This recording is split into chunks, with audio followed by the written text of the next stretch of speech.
Hello friends, कैसे हैं आप सभी लोग। आशा करती हूँ आप सभी लोग बहुत अच्छे होंगे। फ्रेंड्स, आज भारतीय संविधान की अनुसूचियों के बारे में बात करेंगे।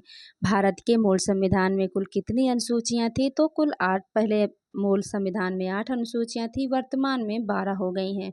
भारतीय संघ में नए राज्यों के गठन का प्रावधान किस अनुसूची में है, तो प्रथम अनुसूची में है। भारतीय संविधान की प्रथम अनुसूची राज्य के नाम तथा उसके राज्य क्षेत्र का विवरण प्रदान करती है। भारतीय संविधान में 9वीं अनुसूची को किस संविधान संशोधन के माध्यम से जोड़ा गया है?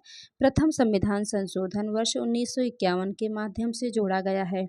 भारत के संविधान की किस अनुसूची में विभिन्न राज्यों में अनुसूचित क्षेत्रों के प्रशासन और नियंत्रण के लिए विशेष उपबंध है? तो यह 5वीं अनुसूची में है। आगे देखेंगे, सरकारों द्वारा शुल्क एवं कर लगाने का अधिकार संविधान की किस अनुसूची में उल्लिखित है? तो 7वीं अनुसूची में है। राज्य भूमि सुधार अधिनियम को संवैधानिक सुरक्षा प्रदान करने हेतु किस अनुसूची में सम्मिलित किया गया है? तो 9वीं अनुसूची में सम्मिलित किया गया है। 10वीं अनुसूची को 52वें संविधान संशोधन 1985 द्वारा संविधान में जोड़ा गया था तथा 91वें संविधान संशोधन के अधिनियम 2003 के द्वारा इसमें संशोधन किया गया। इसे दल बदल विरोधी कानून भी कहा गया। अंग्रेजी भाषा में बोली जाने वाली एक प्रमुख भाषा है, परंतु इसे संविधान की 8वीं अनुसूची में शामिल नहीं किया गया है। आगे देखेंगे अनुसूचियों का संक्षिप्त विवरण। पहली अनुसूची देखेंगे तो इसमें राज्य संघ राज्य क्षेत्रों के नाम एवं उनकी सीमाओं से संबंधित है। दूसरी अनुसूची में राष्ट्रपति, राज्यपाल, लोकसभा, राज्य विधानसभाओं के अध्यक्ष और उपाध्यक्ष, राज्यसभा, राज्य विधान परिषदों के सभापति और उपसभापति, सर्वोच्च न्यायालय, उच्च न्यायालय के न्यायाधीश, भारत का नियंत्रक एवं महालेखा परीक्षक पदाधिकारियों के वेतन भत्तों तथा पेंशन आदि से जुड़े प्रावधान हैं। तीसरी अनुसूची में संघ राज्य मंत्री, संसद, राज्य विधानमंडल के सदस्य व चुनाव के प्रत्याशी, न्यायाधीश आदि द्वारा ली जाने वाली शपथों एवं प्रतिज्ञानों के प्रारूप दिए गए हैं। चौथी अनुसूची में राज्यों और संघ राज्य क्षेत्रों के लिए राज्यसभा में स्थानों का आवंटन है। 5वीं अनुसूची में अनुसूचित क्षेत्रों व जनजातीय क्षेत्रों के प्रशासन तथा नियंत्रण से जुड़े प्रावधान हैं। छठी अनुसूची में असम, मेघालय, त्रिपुरा और मिजोरम राज्यों के जनजातीय क्षेत्रों के प्रावधान से संबंधित उपबंध हैं। 7वीं अनुसूची संघ सूची, राज्य सूची और समवर्ती सूची शामिल है। 8वीं अनुसूची में संविधान द्वारा मान्यता प्राप्त 22 भाषाओं की सूची है।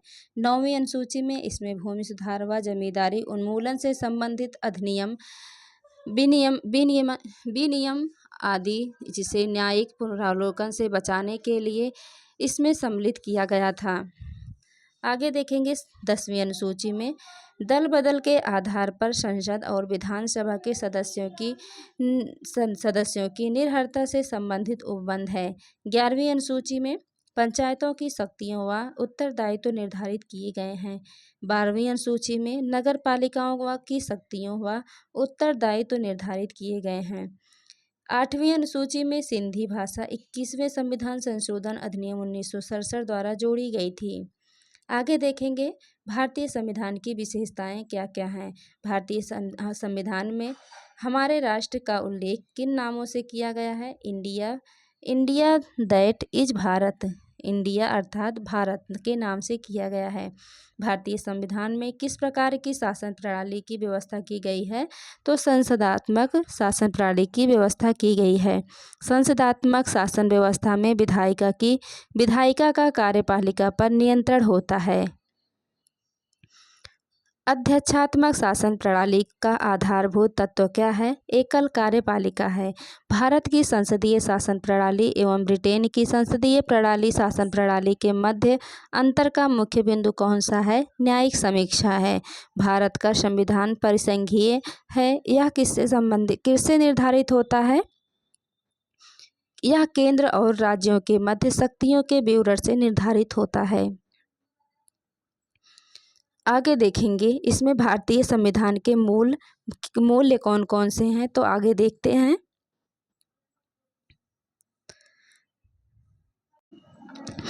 भारतीय संविधान के मूल्य देखेंगे: स्वतंत्रता, समानता, भ्रातृत्व, संप्रभुता, समाजवादी, पंथनिरपेक्ष और लोकतांत्रिक है।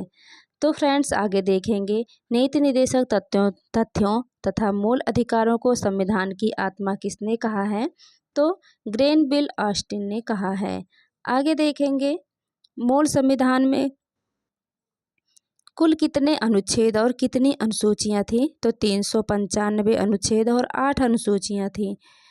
सर्वप्रथम कांग्रेस के किस अधिवेशन में जनगण मन गाया गया था? कलकत्ता अधिवेशन 1911 में। राष्ट्रगान के गायन का मानक समय कितना है? 52 सेकंड है, लेकिन आपातकाल में 20 सेकंड मान है। भारतीय संविधान की जटिलता के कारण इसे वकीलों का स्वर्ग कहा जाता है।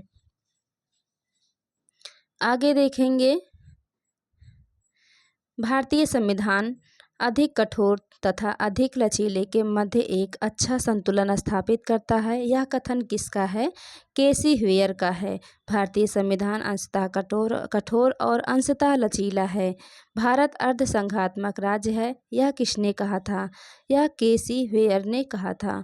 भारतीय संविधान के बृहद होने का क्या कारण है? संघ तथा राज्यों का एकल संविधान। अपनी राष्ट्रवादी प्रतिक्रिया में भारतीय संविधान के निर्माताओं ने अल्पसंख्यकों के हितों तथा भावनाओं के महत्व को कम करके आका है। इसका कथन किसका है? आइवर जेनिंग्स का है। भारत में राजनैतिक सत्ता का प्रमुख स्रोत कौन सा है? जनता है। कोई भी संविधान कितना भी अच्छा क्यों न हो, यदि उसे क्रियान्वित करने वाले बुरे व्यक्ति हैं तो संविधान भी बुरा हो जाएगा। यह कथन डॉक्टर भीमराव अंबेडकर जी का है। संविधान को संघात्मक के तंग ढांचे में नहीं ढाला गया है। यह कथन डॉक्टर भीमराव अंबेडकर जी का है। भारत की स्वतंत्रता के बाद भारतीय राष्ट्रीय कांग्रेस को एक राजनीतिक दल के रूप में भंग कर दिया जाना चाहिए। यह कथन किसका है? तो यह महात्मा गांधी जी का है। भारतीय संघवाद को सहकारी संघवाद किसने कहा? ग्रेनविल ऑस्टिन ने कहा। अध्यक्षात्मक शासन प्रणाली में कार्यपालिका की समस्त शक्तियां किसमें निहित होती हैं? तो राष्ट्रपति में निहित होती हैं। मौलाना अबुल कलाम आज़ाद ने संविधान सभा में वयस्क मताधिकार को 15 वर्ष के लिए स्थगित करने की बात कही थी। आगे देखेंगे भारत का राष्ट्रीय पशु बाघ है। भारत का राष्ट्रीय पुष्प कमल। भारत का राष्ट्रीय पक्षी मोर। भारत के राष्ट्रीय ध्वज के चक्र में कितनी तीलियां हैं? तो 24 तीलियां हैं। SR बोम्बई बनाम भारत संघवाद 1994 में उच्चतम न्यायालय ने कहा भारतीय संविधान एक परिसंघात्मक संविधान है। आगे देखेंगे 7वीं अनुसूची के प्रमुख विषय कौन कौन से हैं? भारतीय संविधान के अंतर्गत सिविल प्रक्रिया संहिता की सूची का विषय है। समवर्ती सूची का विषय है। जनसंख्या नियंत्रण और परिवार नियोजन और तथा आपराधिक मामले भारतीय संविधान को समवर्ती सूची में सम्मिलित किया गया है। शिक्षा किस सूची का विषय है? तो शिक्षा समवर्ती सूची का विषय है। शिक्षा प्रारंभ में राज्य सूची का विषय था। इसे 42वें संविधान संशोधन 1976 द्वारा इसे समवर्ती सूची में हस्तांतरित कर दिया गया था। भूमि सुधार किस सूची के अंतर्गत शामिल है? राज्य सूची के अंतर्गत। रेलवे पुलिस की सूची का विषय है? तो राज्य सूची का विषय है। आर्थिक नियोजन किस सूची का विषय है? समवर्ती सूची का है। कृषि किससे संबंधित है? तो राज्य सूची से संबंधित है। पंचायती राज ये भी राज्य सूची से संबंधित है। दंड प्रक्रिया संहिता संविधान की 7वीं अनुसूची की सूची 3 समवर्ती सूची में सम्मिलित है। विवाह विच्छेद और गोद लेना आदि संविधान की 7वीं अनुसूची में है। किसके अंतर्गत आता है? तो सूची 3 के अंतर्गत आता है। 3 सूचियों से संबंधित प्रमुख विषय कौन कौन से हैं? आइए देखते हैं। संघ सूची में है प्रतिरक्षा, विदेशी मामले, नागरिकता, संचार, डाक व तार, निगम कर, सेवा कर, युद्ध और शांति, सीमा शुल्क व निर्यात शुल्क, बीमा, प्रत्यर्पण, शेयर बाजार, अंतर्राष्ट्रीय संधि और करार, रेलवे, मुद्रा रिजर्व बैंक, समुद्री व हवाई मार्ग, विदेशी ऋण, विदेशी व्यापार, लॉटरी, आयकर, कृषि से भिन्न, जनगणना, डाकघर, बचत बैंक, स्टॉक एक्सचेंज। अब देखेंगे समवर्ती सूची में पहले राज्य सूची को देख लेते हैं। तो राज्य सूची में है लोक व्यवस्था, पुलिस, रेल व ग्रामीण पुलिस सहित कारागार, भूमि, स्थानीय स्वशासन, प्रादेशिक लोक सेवा, लोक स्वास्थ्य, बाजार एवं मेले, सट्टा व जुआ, कृषि भूमि पर संपदा शुल्क, पशुपालन और सिंचाई, कृषि आय पर कर, गैस, शराब, मनोरंजन, भू राजस्व या लगान, विद्युत कर, पथ कर, प्रति व्यक्ति कर और विलासिता की वस्तुओं पर कर। आगे देखेंगे समवर्ती सूची का विषय क्या है। तो सबसे पहले देखेंगे इसमें है दंड विधि, प्रक्रिया विधि और आर्थिक व सामाजिक योजनाएं, शिक्षा, वन, विवाह व विवाह विच्छेद, कारखाने, मजदूर संघ, खाद्य पदार्थों और अन्य पदार्थों का अपमिश्रण, जनसंख्या नियंत्रण व परिवार नियोजन, न्याय प्रशासन, न्याय है और प्रशासन है, संपत्ति का अर्जन व अधिग्रहण, विद्युत, बाट या माप, वन्य जीव जंतुओं का संरक्षण, समाचार पत्र, पुस्तकें और मुद्रणालय, स्वच्छता व औषधालय, औद्योगिक विवाद, उत्तराधिकार विधि, वृत्ति, चिकित्सा वृत्तियाँ, कीमत नियंत्रण, जन्म मरण पंजीकरण। वर्तमान में संघ सूची में 98 विषय, राज्य सूची में 59 विषय तथा समवर्ती सूची में 22 विषय शामिल हैं। तो फ्रेंड्स, मिलते हैं नेक्स्ट वीडियो में। अगर वीडियो अच्छी लगी हो तो लाइक, शेयर एंड सब्सक्राइब करना ना भूलें। Thank you.